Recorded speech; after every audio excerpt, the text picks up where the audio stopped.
Salut tout le monde! La nouvelle génération de consoles de jeux ne se limite pas au graphisme ou aux fréquences d'image.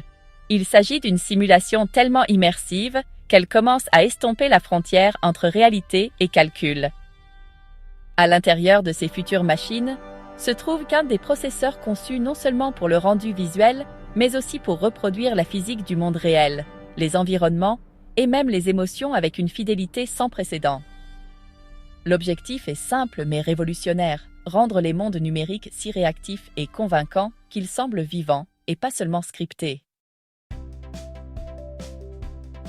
Les puces de jeux modernes sont déjà des merveilles d'architecture.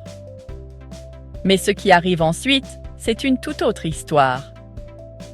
Les ingénieurs conçoivent des cœurs de type neuronal qui interprètent et réagissent aux scénarios de jeu, un peu comme pourrait le faire un cerveau humain. Et là, on ne parle pas d'IA dans le cloud. Ce sont des accélérateurs sur puce, intégrés à la console elle-même, offrant une adaptabilité en temps réel. Cela permet d'avoir des personnages qui apprennent du comportement du joueur, des villes qui évoluent avec le temps et des arcs narratifs qui se modifient en fonction de décisions subtiles. Un ingrédient clé de cette transformation est le passage à des conceptions basées sur des chiplets. Au lieu d'un unique gros processeur, les futures consoles intégreront plusieurs unités plus petites, travaillant en parallèle. Cette architecture permet à des modules spécialisés, tels que des moteurs physiques, des unités d'apprentissage automatique et des synthétiseurs audio, de fonctionner indépendamment tout en communiquant de manière fluide. Le résultat, ce ne sont pas seulement de meilleures performances, mais aussi des expériences plus riches qui ne reposent pas uniquement sur les cartes graphiques. Et ces puces, elles apportent aussi une toute nouvelle efficacité énergétique. L'un des freins à une simulation vraiment réaliste, ça a toujours été la chaleur et la consommation d'énergie. Avec l'empilement 3D et la technologie des transistors à nanofeuillets, les nouveaux processeurs peuvent gérer des tâches très gourmandes sans surchauffer. Du coup, des calculs complexes en jeu, comme la dynamique des fluides ou la simulation des muscles du visage, peuvent tourner en continu sans faire tout griller. Ça ouvre la voie à des environnements de jeu qui réagissent plus comme la nature et moins comme du simple code. La vitesse de stockage fait également un nouveau bond en avant. Les puces du futur intègrent le traitement direct en mémoire, contournant ainsi de nombreux goulots d'étranglement traditionnels entre le CPU, le GPU et les lecteurs de stockage. Ce qui était autrefois un écran de chargement se réduit maintenant à un clin d'œil. Des mondes entiers peuvent être streamés et prendre vie au fur et à mesure que le joueur se déplace, non pas par blocs préchargés, mais par une génération continue basée sur ce que le joueur est susceptible de faire ensuite. C'est l'informatique prédictive poussée à un niveau supérieur. L'augmentation par le cloud deviendra également la norme. Même si le traitement principal se fait toujours en local pour des raisons de latence, des calculs auxiliaires depuis le cloud peuvent injecter des mises à jour dynamiques du monde, des événements mondiaux en temps réel ou même des expériences multijoueurs sans dépendre du rendu côté serveur. Ce modèle hybride signifie qu'un jeu solo peut donner l'impression d'être aussi vivant et interconnecté qu'un monde en ligne, avec des changements se synchronisant avec les autres joueurs en temps réel. Tout cela équivaut à une redéfinition de ce qu'est une console. Ce n'est plus une simple boîte de jeu. C'est un moteur de réalité synthétique, conçu pour anticiper, réagir et évoluer avec le joueur. La prochaine génération de puces se concentre moins sur la puissance de calcul que sur la narration par l'illusion sensorielle. Le défi pour les développeurs ne sera plus seulement d'écrire du code, mais de simuler la vie. Et ça change tout. La prochaine vague de consoles de jeux devrait intégrer la création de mondes pilotés par l'IA. Plutôt que de reposer uniquement sur des environnements scriptés, Ces systèmes permettront des mondes dynamiques et évolutifs qui s'adaptent au comportement du joueur. Si un joueur utilise fréquemment la furtivité, les ennemis amélioreront progressivement leur méthode de détection. Les villes pourraient se développer, les économies pourraient évoluer, et les personnages pourraient développer des souvenirs à long terme des actions du joueur. Ces environnements ne seront pas réinitialisés en rechargeant un fichier de sauvegarde. Au lieu de cela, ils reflèteront une histoire qui se déroule organiquement avec chaque action entreprise. Cela offre aux joueurs non seulement plus d'immersion, mais aussi une plus grande responsabilité narrative.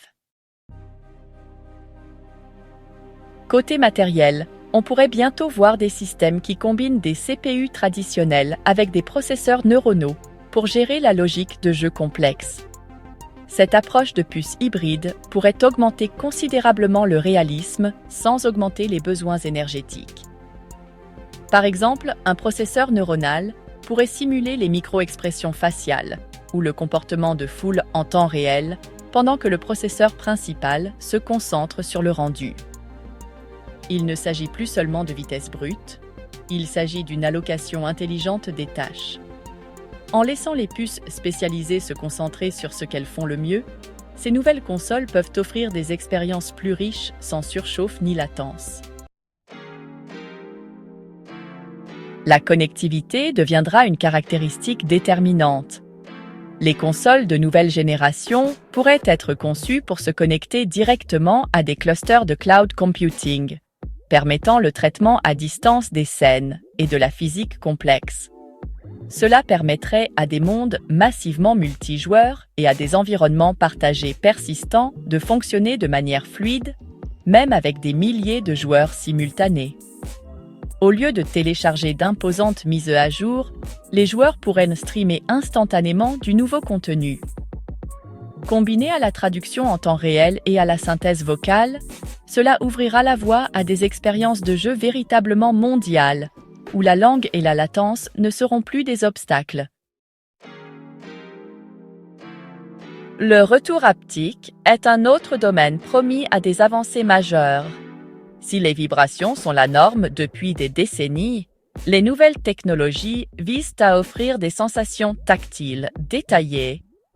Les joueurs pourront bientôt ressentir la résistance de la corde d'un arc, la texture du gravier sous leurs pieds ou l'onde de choc d'une explosion proche. Cela va bien au-delà de l'immersion. Cela devient une forme de narration physique. Avec des combinaisons intégrales en cours de développement, même la posture et l'équilibre pourraient être influencés par la physique du jeu, transformant le gameplay en une expérience somatique. La technologie audio évolue en parallèle.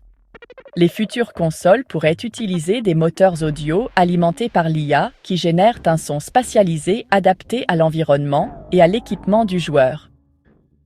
Au lieu de pistes audio préenregistrées, les jeux pourraient composer dynamiquement des paysages sonores en fonction de l'endroit où se trouve le joueur, de qui est à proximité et des objets présents.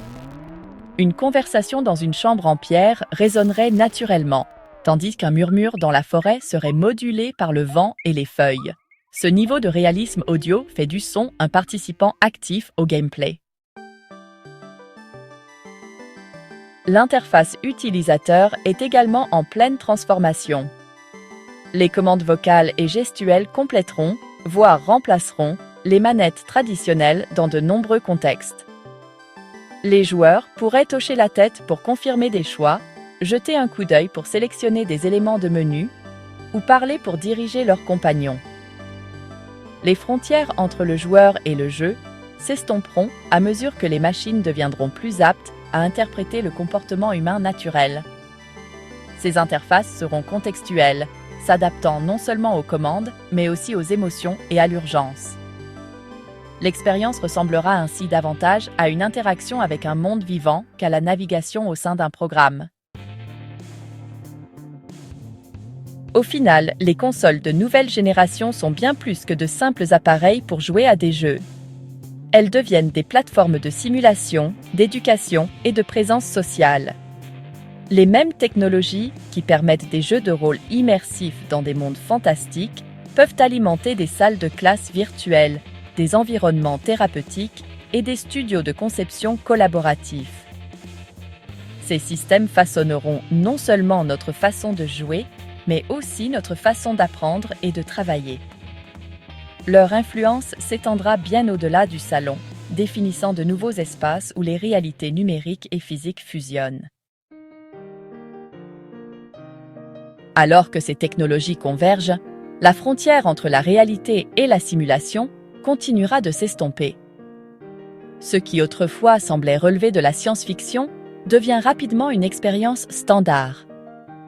Pour les joueurs, les développeurs et la société dans son ensemble, les consoles de jeux nouvelle génération représentent plus qu'un simple divertissement. Elles offrent un aperçu d'un avenir où les expériences numériques et physiques s'entremêlent harmonieusement, offrant à la fois évasion et exploration d'une manière que nous commençons à peine à imaginer. Merci beaucoup d'avoir regardé. Likez et abonnez-vous.